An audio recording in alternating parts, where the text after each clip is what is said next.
donde se van a discutir algunos temas muy importantes, sobre todo para construir esa ley de museos muy necesaria para el país.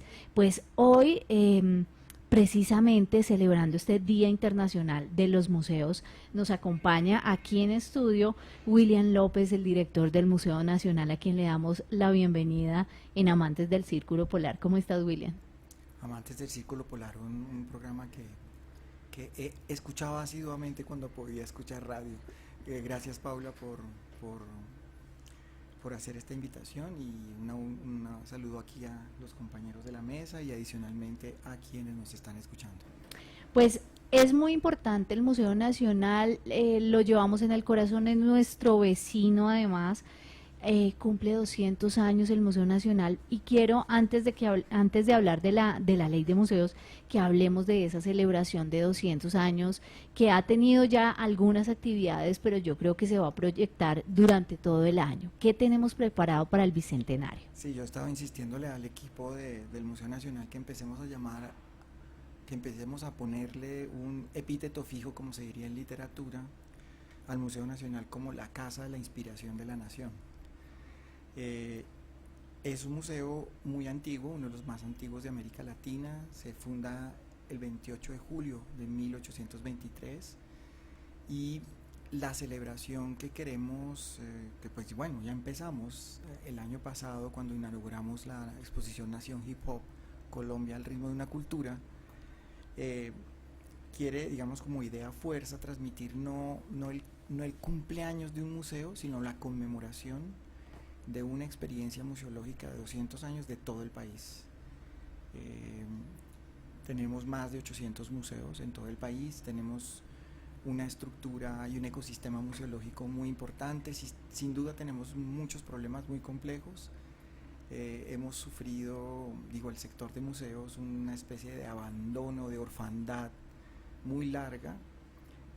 Y bueno, esa celebración, la conmemoración de los 200 años, quiere generar alrededor del sector de museos una especie de empatía nacional para que podamos situar a los museos en el lugar protagónico de construcción de la cultura, de la democracia, de la paz en el país. Por ello, la ley de museos, que vamos a empezar a discutir ya de forma mucho más sistemática y pública la próxima semana, pues responde a una necesidad histórica, un clamor, digamos, de hace ya casi 3 décadas del sector. Vamos a tratar de cumplir esa promesa que pues viene pidiéndonos el sector de museos, empezar a cumplirla y tener un debate denso, complejo, asertivo, consensuado tal vez, para lograr un esquema regulatorio que nos dure al menos 3 décadas y nos permita llevar a los museos eh, a un lugar protagónico, como decía hace un instante, en la construcción de la democracia, la garantía del ejercicio de derechos culturales y adicionalmente la paz. Creo que ahí los museos en territorio juegan y han jugado un papel fundamental a pesar de toda su estrechez económica y de, digamos, el margen siempre muy reducido de gestión que tienen. Yo creo que ahí los museos, por la potencia de sus equipos de trabajo, por la potencia digamos, de sus misiones y visiones, hacen digamos, una labor de tejido de comunidad muy importante. ¿Quiénes van a estar en esa mesa? Porque de alguna manera se necesita esa unión de toda la cadena, de todo el sector para sacar adelante la ley, ¿no? Sí, primero pues es un mapa de actores complejo, no podemos convocar a todo el mundo, nuestra capacidad presupuestal es reducida, estamos hablando del Ministerio de Cultura y en el Ministerio de Cultura del Museo Nacional. Pero vamos a tratar primero de traer al Consejo Nacional de Museos, que es la instancia, digamos, de participación y de discusión de estos asuntos de política pública. Va a estar en pleno el Consejo. Vamos a traer a la Mesa Nacional de Museos, que está conformada por los líderes, las lideresas de las redes regionales de museos y las redes temáticas de museos. Y adicionalmente, pues estamos invitando a otros actores del sector, como la Mesa de Museos de Bogotá, agentes y, digamos, actores institucionales claves como el ICANN, como el Ministerio de Educación, y otros actores, digamos, del entorno del entorno de los museos, que es clave que participen en este debate en donde vamos a tratar no de redactar la ley, sino de sistematizar los insumos, las ideas claves que tiene el sector para efectivamente a lo largo de los dos meses que nos quedan para entregar la ley, sistematizar ahí sí la redacción. ¿Cuáles serían esos puntos? Porque sin duda, pues deben haber muchos, pero ¿cuáles son esos coyunturales que se van a tratar allí? Hay temas, digamos, nosotros desde la dirección del museo vamos a proponer unos temas, ¿verdad? Por supuesto, como vamos a un escenario de consenso, de debate, pues seguramente luego del desarrollo de las dos jornadas tendremos otra estructura, pero en principio vamos a ir con unos 4 o 5 temas que nos parecen importantes. El primero y el más obvio es la definición de museos. ¿Sí? Ese es un tema fundamental. El año pasado en Praga el Consejo Internacional de Museos, que es la agrupación, la agremiación más grande de museólogos, museólogas, trabajadores y trabajadoras de museos del mundo, que reúne casi 50.000 profesionales de todo el mundo, en Praga acordó una nueva definición de museos. Esa definición de museos es acogida por una gran cantidad de legislaciones nacionales, ¿verdad? Como un gran referente. Es una definición importante en la medida en que va a determinar los criterios a partir de los cuales el Estado colombiano va a determinar, va a diferenciar qué es un museo y qué no es un museo, ¿verdad?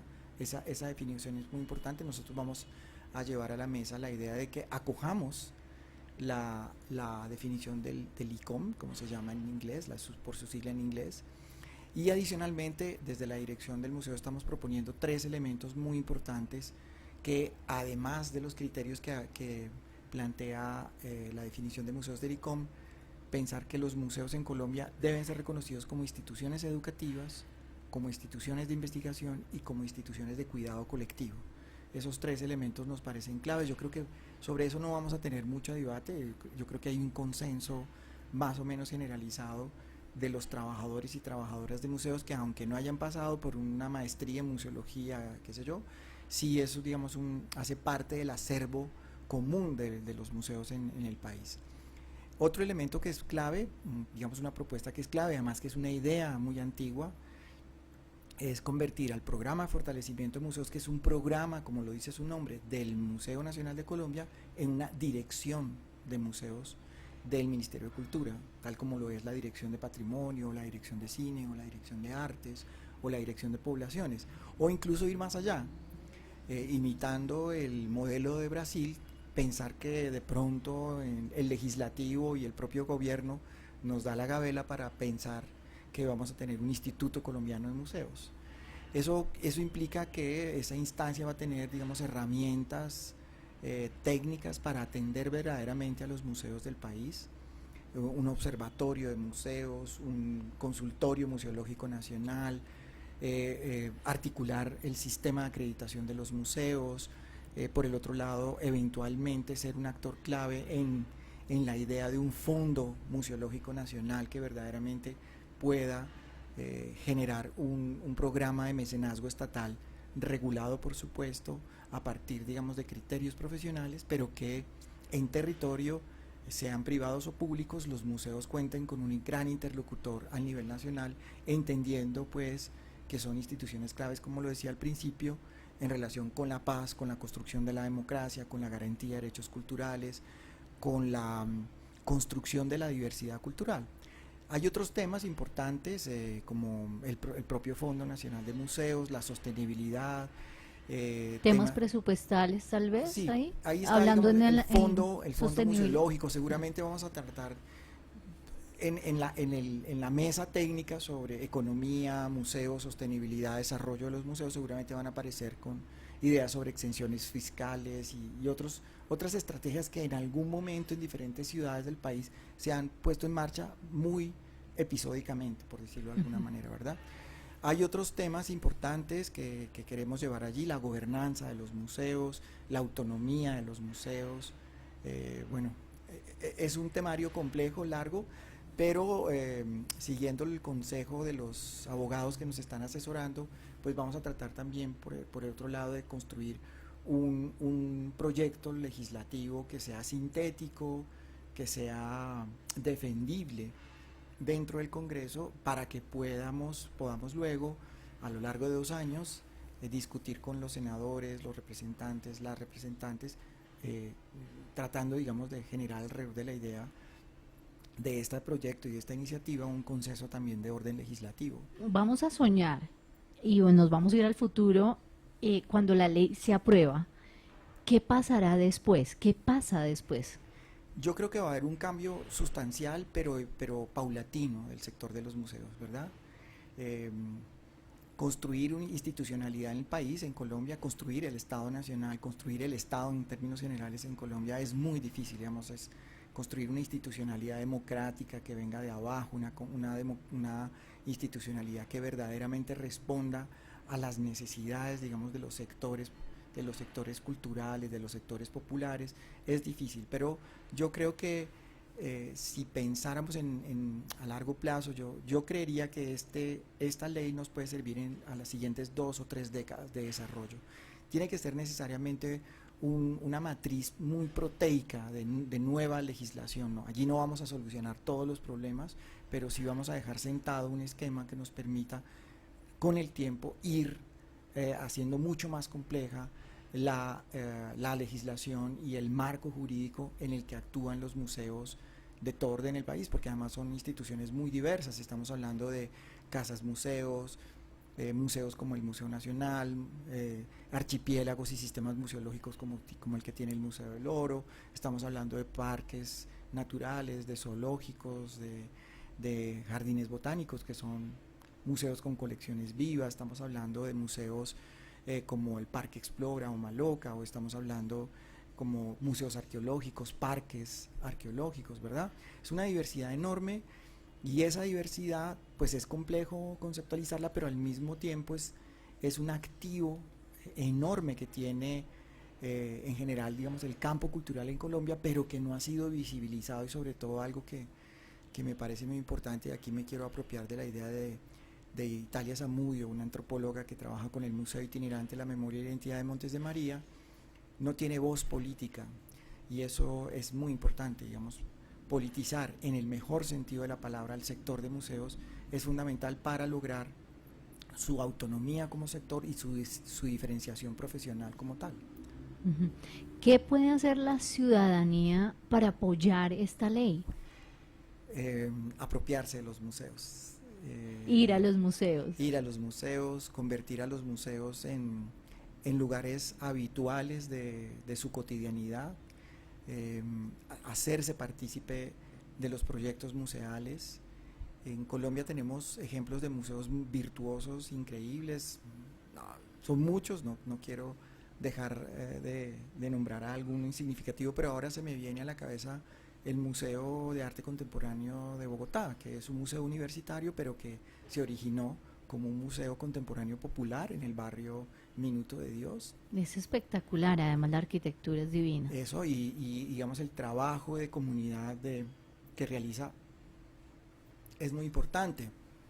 O tenemos otro museo que no tiene sede, que no tiene colección, pero que actúa como tal, el Museo Zenú de Arte Contemporáneo, con sede en Montería, liderado por un gran artista, Cristo Hoyos, que tiene 4 exposiciones al año, que moviliza toda la ciudad, todo el sistema escolar. Tenemos, por ejemplo, un museo como el Museo de Santa María la Antigua del Darién, allá en el Darién, que es un museo arqueológico, histórico, comunitario, o fuertemente articulado a la comunidad. Y tenemos otros museos, por supuesto, el Museo de Antioquia, el Museo de Arte Moderno de Medellín, el Museo de Arte Moderno de Bogotá, el Museo del Oro. Digamos, es una diversidad enorme de museos que, sobre todo después de la pandemia, perdón, pues ha tenido un proceso muy difícil de recuperación, ¿verdad? Porque se trata de un sector vital de la vida cultural, de la vida de la democracia en Colombia, pero que pareciera que la propia sociedad no entiende. Yo supongo que como la guerra nos ha afectado profundamente, y una de ellas es la memoria, somos una sociedad desmemoriada, amnésica, deshistorizada, hace que nuestra cultura de museos sea muy precaria, ¿verdad? Sí, pues a mí me sorprendió mucho. La semana pasada estuve recorriendo precisamente el Museo Nacional y teniéndolo de vecino, yendo varias veces, pues desconocía muchos datos, ¿no? Entonces me detuve en la historia. Aquí le contaba a Jennifer que hicimos un video contenido sobre los Ajá. 200 años del museo y me encantó la evolución que ha tenido, porque al principio no había una sede para el museo, no era esta sede, no era No. este edificio, ¿no? Estuvo en tres edificios antes de este era una cárcel, y el proceso de transformación del museo ha sido algo maravilloso y ahora tenemos la posibilidad de ver exposiciones como la que pasó de Nación Hip Hop. Te quiero preguntar sobre esa evolución de los museos y en particular del Museo Nacional, porque creo que está dentro de esa misionalidad que tiene el museo de irse transformando con el tiempo y con las nuevas cosas que nos van llegando. Sí, en el edificio se confluyen dos historias. La historia de la cárcel, digamos, en principio es la primera cárcel moderna del país, que se empieza a construir por allá en la década de los años 70 en el siglo XIX y termina de construirse aproximadamente en 1904, 1905, y como cárcel dura funcionando hasta 1946. Pero fue un fracaso además, ¿no? Yo no diría que es un fracaso, yo diría que es, como son todos los proyectos de nuestro país, que están a mitad están a mitad de camino entre la utopía y el fracaso, Sí. ¿verdad? Pero están a mitad de camino. No, es un edificio que funciona como tal, digamos, claro, en algún momento tiene un hacinamiento carcelario muy grande y en el 46 se decide desocupar. Por fortuna, en ese momento estaba bajo la dirección de Teresa Cuervo Borda, una mujer que para su generación viene a ser como una especie de vanguardia femenina, muy conservadora ella, pero al mismo tiempo Sí, muy adelantada a la muy época. visionaria, muy sensible, como todas las señoritas y señoras de la élite bogotana de aquel entonces, con cierta cultura internacional, con cierto sí, bagaje por museos del mundo, y entiende que ese puede ser una gran sede para un museo que por el otro lado venía trajinando por diferentes edificaciones desde 1823. Entonces cuando el museo llega a esta sede desde el 46 se adecua al edificio como museo, y ya en el 48 es emblemática la historia de la inauguración del museo, que debía ser el 9 de abril de ese año y que se traslada unos meses después debido a los acontecimientos que todos recordamos alrededor del asesinato de Jorge Eliezer Gaitán. A partir de ahí el museo empieza un proceso muy paulatino de modernización. Yo creo que arranca como un gabinete de curiosidades patrióticas y sociales, como lo digo en algún libro Qué lindo esa que, definición. que escribí sobre la trayectoria de otra directora del museo, Emma Araujo de Vallejo, hasta ser paulatinamente un museo propiamente moderno, un museo erudito, un museo que articula todo su proyecto museológico alrededor de la educación de los públicos y particularmente alrededor de la historia de Colombia, de la enseñanza de la historia de Colombia, ¿verdad?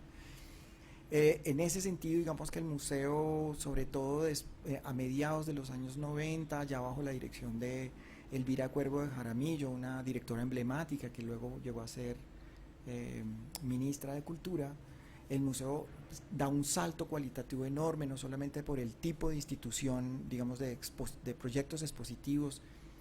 Quienes tienen más de 30 años de pronto recordarán Picasso en Bogotá, Sí. una exposición emblemática que digamos que obligaba o pensaba el museo ya como una especie de blockbuster museológico, con públicos de 200.000 personas. Ese es el momento en que yo trabajo por primera vez en el museo, dirigiendo el área de educación, y Filas de paulatinamente, 4 horas. Eso fue una fila eterna para ver a Picasso, la obra. sí, era una Oh, exposición, logísticamente fue muy compleja, sí. claro, ahí sentimos que que se quedó chiquito, ¿no? En ese momento decimos, no, Es que el museo no, siempre ha estado chiquito. chiquito, chiquito, sí, muy pequeño. Es que Sí. imagínense que tiene dos Oh, grandes tareas. Por un lado, representar la nación, y si no representarla, de pronto es demasiado antisonante, es liderar los procesos de representación de nación. su programa de colecciones, su programa de exposiciones temporales, su propia exposición permanente, pues se queda corto frente a la gran diversidad de la nación, pero sobre todo a los grandes silenciamientos, a los grandes vacíos, a las grandes injusticias epistémicas que tiene como museo de élite, porque finalmente su origen es ese, un origen elitista, ¿verdad? Que está lastrado por muchas de las, digamos, variables, complejas de nuestra cultura. Es un museo que es patriarcal en muchos sentidos, centralista en muchos otros, o más bien que centralista muy elitista, porque uno ahí encuentra que el museo, en el museo confluye en la historia de élites regionales también muy importantes, en Popayán, Cartagena, Cali y la propia Bogotá, por supuesto. Pero a mediados de los años 90 yo creo que arranca un proceso, o no, incluso de mediados de los años 70 con Emar Araujo, cuando se funda el área de educación del museo. Ahí el museo empieza a dar un viraje de apropiación de las teorías y los formatos de museología internacional, particularmente de la nueva museología y de la pedagogía, de la educación de museos propiamente dicha, y que en los años 90, como decía, empieza a generarse ya una cierta sistematicidad con proyectos como museos cotidianos, en el que el museo se vuelca a la comunidad que tiene de vecina arriba, en el barrio La Perseverancia. Es un proyecto que realiza una museóloga emblemática que pasa por la curaduría del museo, Margarita Reyes, que hoy es directora de la museología del ICANN. Y a partir de ahí, digamos, yo creo que el museo va asumiendo una tarea cada vez más importante de construir los procesos de representación expográfica y curatorial en sus salas en diálogo con comunidades. Yo creo que hay una exposición como Velorios y Santos Vivos, que es una exposición que lidera Cristina Lleras cuando pasó por la curaduría de historia. Es clave para entender cómo el museo empieza a dialogar con las comunidades para producir espacios de representación expográfica, ¿verdad? Y el epítome de este proceso, diría yo, es Nación Hip Hop, porque Nación Hip Hop aparece primero en un escenario de trabajo del museo con comunidades en Bogotá, en un proyecto muy particular que se da con la Esquina Redonda en el Bronx, en el que confluye un trabajo interinstitucional entre La Fuga, la Fundación Gilberto Alzate Bendaño, IDARTES y el propio museo. Allí en ese laboratorio de experimentación patrimonial para pensar el patrimonio como un escenario de sanación, de curación, de cuidado colectivo. Y ahí aparece el hip hop como una variable muy importante de lo que se discute con los chicos de la calle o en situación de calle, que van vinculándose al proyecto, ¿verdad?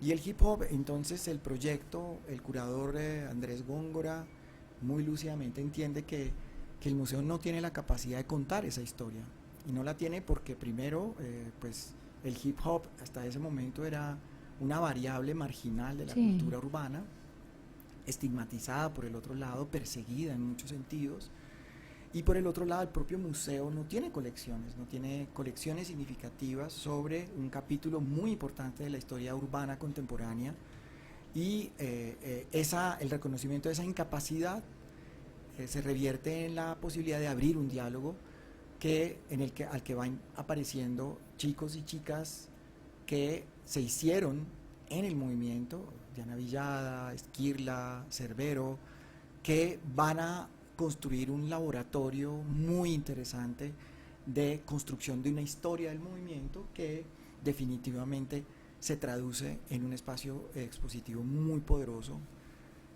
Fue muy visitado también, sí, ¿no? tuvimos casi 90.000 visitantes. Increíble. Sí, es una cifra modesta en relación con el tamaño de nuestra ciudad, pero Sí. es muy importante para el museo.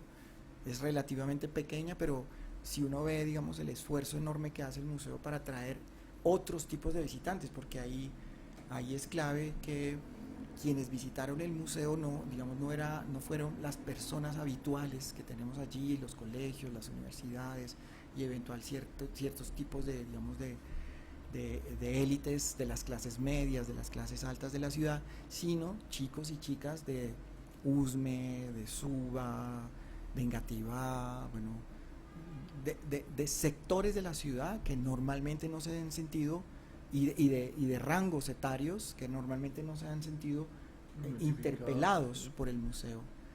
Eso fue muy poderoso, fue muy alegre, fue difícil, claro, porque como todo proceso de memoria es un proceso complejo, polémico, pero al mismo tiempo, como digo, es un parteaguas porque consolida un proceso que venía de atrás y por el otro lado nos muestra las grandes posibilidades simbólicas y la fuerza estética y significativa que tiene construir espacios expositivos con las comunidades y además empezar un proceso de justicia epistémica, de entender cómo allí hay unos saberes, cómo allí hay unos conocimientos que son claves para contar la historia contemporánea y la historia en general del país. No, es una maravilla el proceso de transformación completo que ha tenido el museo y creo que es muy pertinente que todos vayamos y conozcamos lo que hay allí, esas colecciones permanentes, esas exposiciones itinerantes,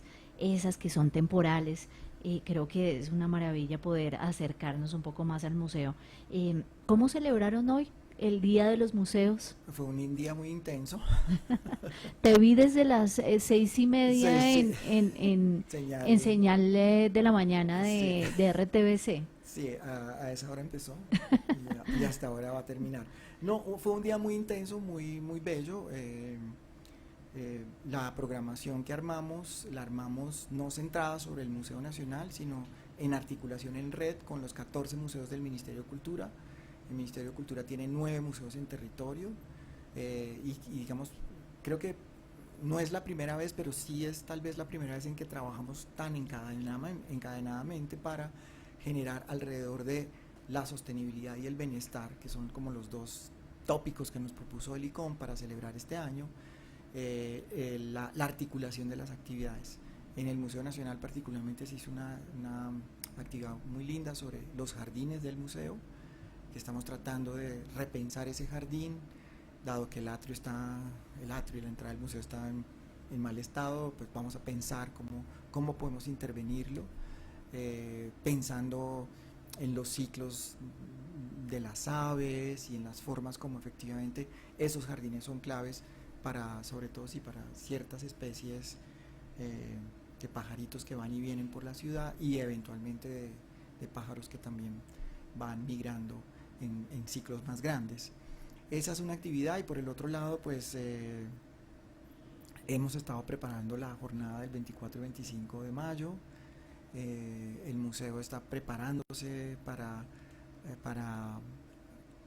desplegar una metodología participativa en la Luis Ángel Arango, desplegándose para recibir a los colegas y las colegas de todo el país.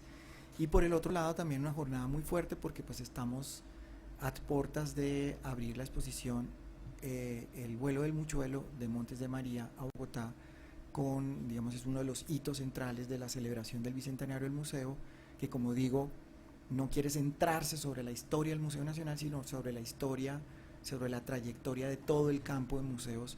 Hemos decidido traer a la sala de exposiciones temporales del museo la galería itinerante del Museo Itinerante de la Memoria y la Identidad de Montes de María. Qué maravilla. Va a ser muy emocionante. Claro que sí, porque eso además también nos reactiva la memoria y bueno, deja que no nos olvidemos de que ese país tiene una historia. Sí, y sobre todo, saben, este museo, para quienes lo hemos podido visitar en el territorio, en su itinerancia por Montes de María, es muy emocionante, es tremendamente conmovedor, es muy poderoso, porque sobre todo tiene un equilibrio virtuoso entre el trabajo sobre memoria histórica y la construcción de futuros posibles, el reconocimiento del dolor, la posibilidad de tramitar digamos, un duelo colectivo y al mismo tiempo la posibilidad de reír, de cantar, de pensarnos como sociedad y como colectivo, ¿verdad? Ahí en la introducción de la sala que estaba redactando días atrás decía que que el Museo Itinerante de la Memoria y la Identidad de Montes de María es una casa de la esperanza y de los sueños, de la imaginación creadora. Yo creo que esos valores institucionales tendría que contagiárselos al Museo Nacional de Colombia, no sé de qué manera, pero debe ser importante. Pensar el Museo Nacional como la casa de la imaginación de la nación es clave para nosotros. Estoy segura que llegará el momento. William, muchísimas gracias por habernos acompañado. Feliz Día de los Museos hoy, feliz Día Internacional de los Museos y pues todo nuestro aprecio para el Museo Nacional que siempre ha sido tan importante para nosotros. Bueno, muchas gracias a ustedes por el programa. Un saludo a la audiencia y a todos los y las colegas de los museos. También les deseo un feliz día, un cierre complejo y feliz.